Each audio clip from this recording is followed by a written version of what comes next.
Likely. Daytime highs approaching 48. Easterly winds 5 to 10 miles per hour. Cloudy skies expected again tonight. Thunderstorms likely. Lows level off around 43. Get weather anytime by calling 824-6101 or online at TaylorvilleDailyNews.com. Right now, it's 37 degrees. WTIM.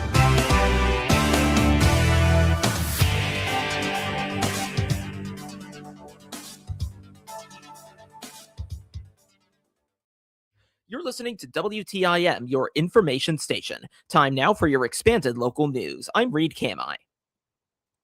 The Taylorville City Council approved a full slate of ordinances, resolutions, and spending measures during Monday night's regular meeting.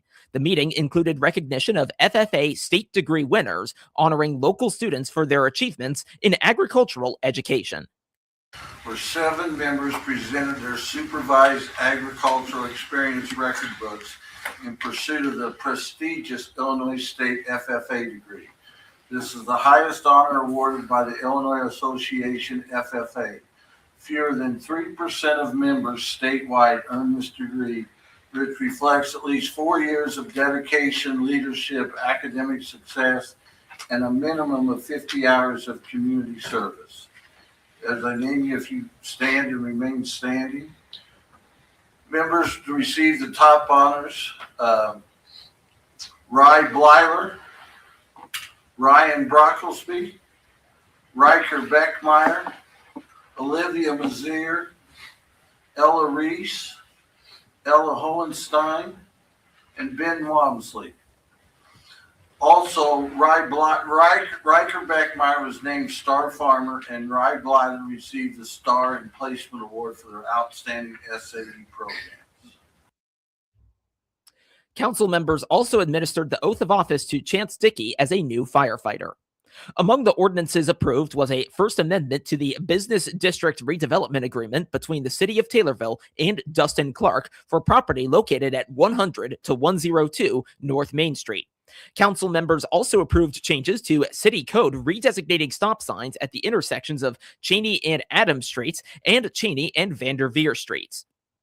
Several resolutions were adopted supporting the city's participation in the Community Project Funding Program for infrastructure improvements, including projects on South Cherokee Street, Northern Avenue Storm Sewer, and West Spresser Street.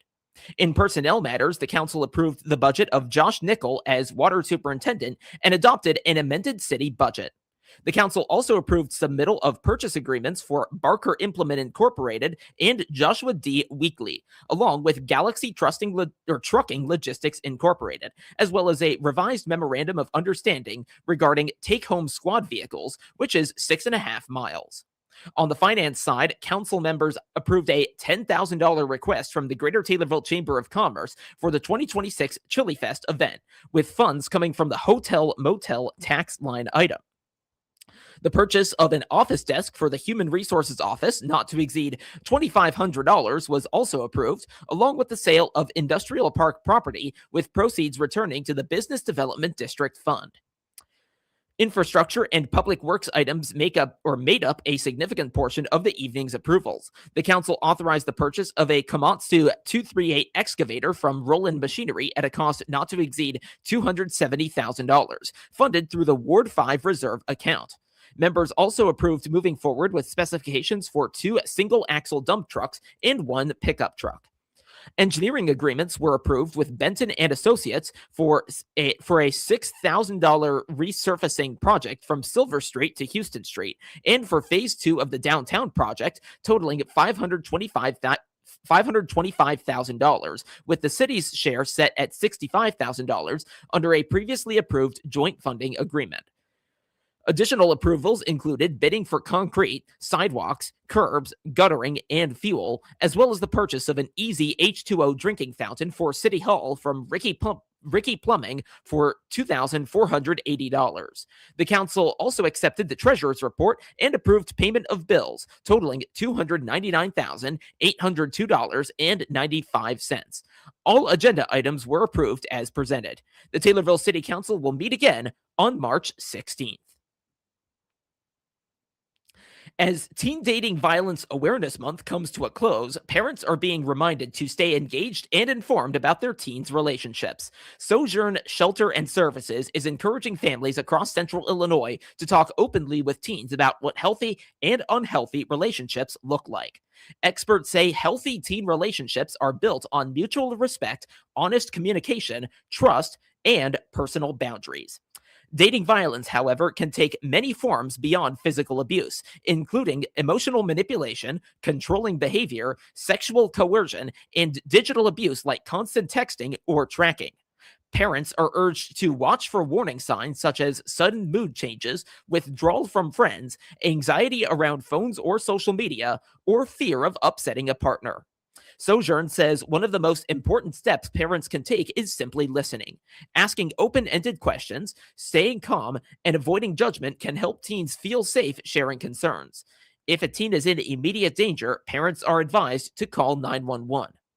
Help is available locally. Sojourn operates a 24-hour hotline for residents of Sangamon, Christian, Logan, Menard, and Montgomery counties at 217-726-5200. Additional resources include Love is Respect, a project of the National Domestic Violence Hotline, and the Child Help National Child Abuse Hotline.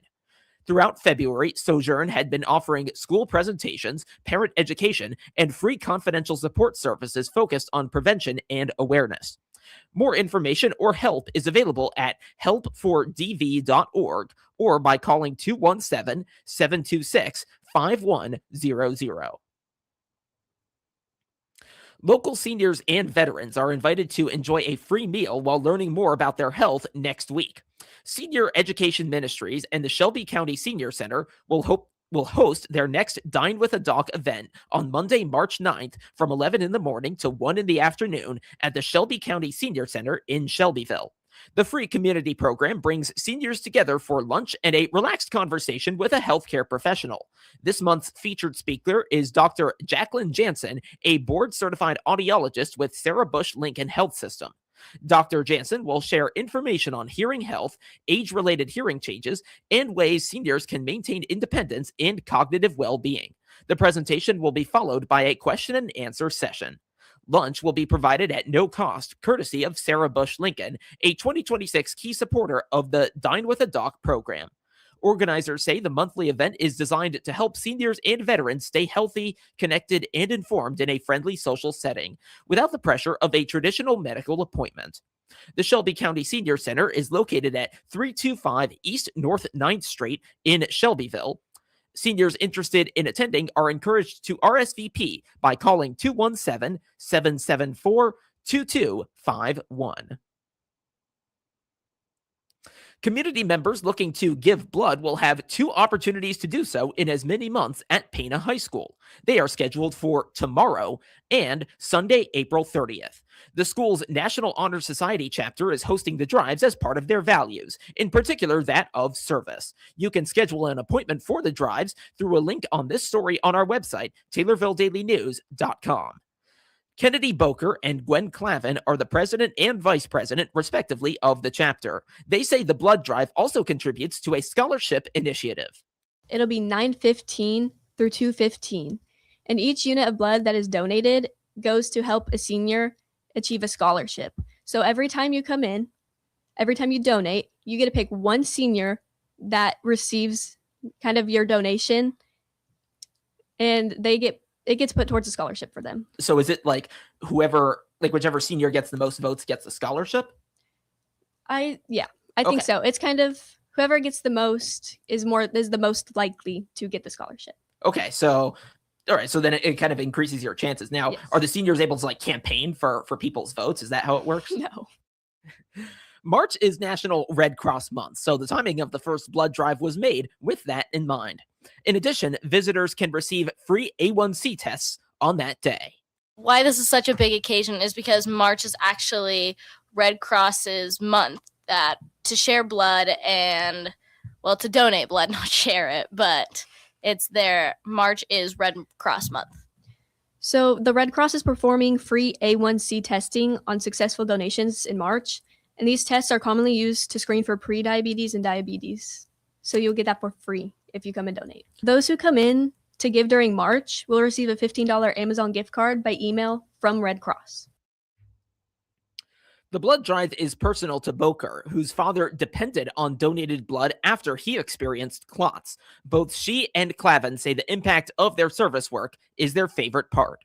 So yeah, giving blood has always been a big part and something that I thought was very important. But this summer, it just meant so much more when my dad had to be in the hospital for about 3 days because he had blood clots in his lungs and he had to be given blood. And realizing now that someone who had donated blood helped to save his life. And now to me, that just means so much more that we're able to have 2 blood drives where so many people are just saving people's lives. And that just means so much more now to me.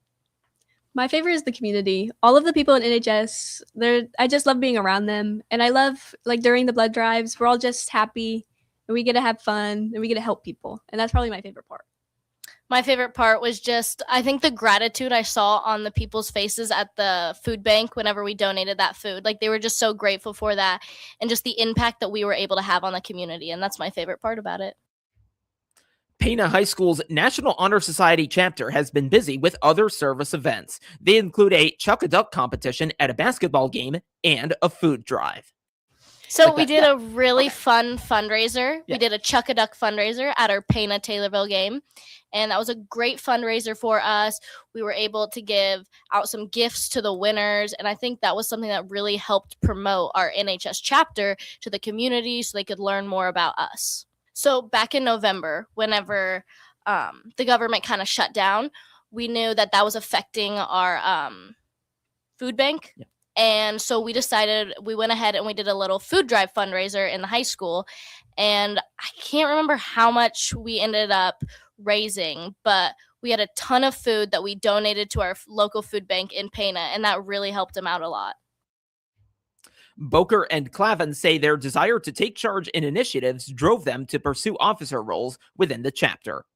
I really like to be in charge of things. I'm kind of a control freak, not going to lie, but I really like that and to be able to initiate things, and that's something that I really enjoy doing. I'm president of our student council as well. I play volleyball and softball. I'm a part of FCA, and I just really enjoy being a part of all of those things. I like kind of being in charge as well. And I think I'm not the best leader, but I really like helping. And I think Kennedy does such a good job being president that it's easy to be vice president. I do color guard. So, we don't have captains. We do vets and rookies. Yeah. This is my second year. So I've helped with all the new kids who've come. So my plans after high school, I'm going to go down to John A. Logan, and I'm going to be majoring in physical education. And I will also be playing softball down there. I am not 100% certain. Okay. I have been accepted to about 4 colleges so far, and I want to go into some math, but I haven't decided where I'm going yet.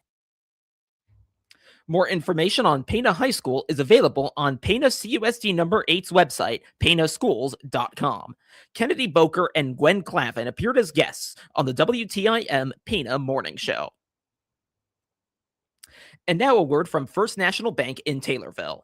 I'm James Kirk, Vice President at First National Bank in Taylorville. I get it. Switching banks sounds like a chore, but we make it easy. I've helped people and businesses move their accounts with less hassle than they've expected and more personal service than they've ever gotten before. We've been here for nearly 70 years, a true community bank that's not going anywhere. If you're ready to make a change, we're ready to help. First National Bank in Taylorville, first every time for nearly 70 years. Member FDIC. Announcing your future plans is always exciting, and just like every high school senior, picking where you go to school is extremely important. For athletes, picking that next step can feel even more daunting. There are so many decisions that go into where you want to go and what you want to do. But for Taylorville senior Brogan Anderson, it was Parkland College. Anderson says that she's excited to get started. It feels great, just a new chapter in my life, and I can't wait to just start it. Just the environment, the campus is beautiful, obviously, but just the environment and the girls at the college were amazing and so fun to be around. And also, like, the coaches, they're very kind and welcoming. While Anderson expressed sadness that she was graduating and moving on, she says that she is looking forward to the future that Taylorville volleyball will have.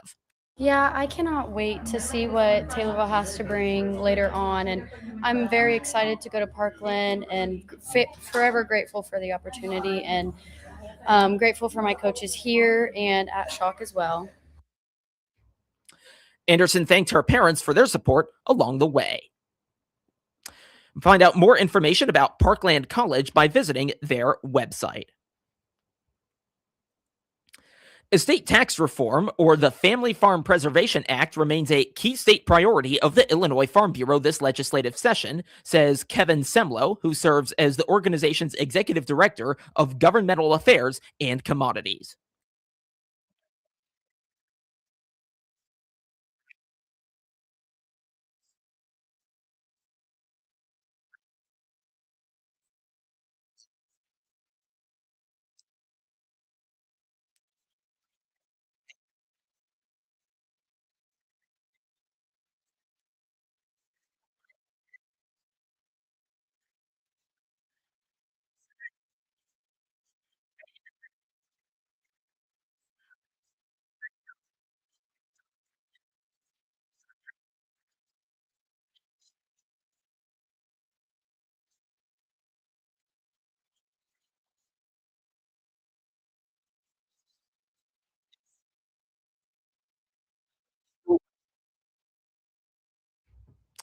The spring legislative adjournment date is May 31st. Much needed moisture should be impacting East Central Illinois this week. Well, it's sure impacting us right now. Kevin Leidy is a meteorologist with WCIA TV in Champaign. Yeah.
Most of the rest of the state is between abnormally dry and severe drought, according to the latest U.S. Drought Monitor.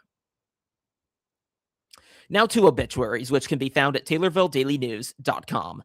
94-year-old William James O'Brien of Crystal Lake, formerly of Taylorville, died on February 24th, which was last Tuesday. His urn will be placed at Memorial Gardens in Estes Park, Colorado. Funeral arrangements are being handled by Davenport Family Funeral Home in Crystal Lake. 96-year-old Edith Louise Ronquetto of Palmer died on Saturday. Visitation is tomorrow from 10 till 11 at a Sally Funeral Home in Morrisonville. The funeral service will immediately follow. Burial will be at Morrisonville Cemetery.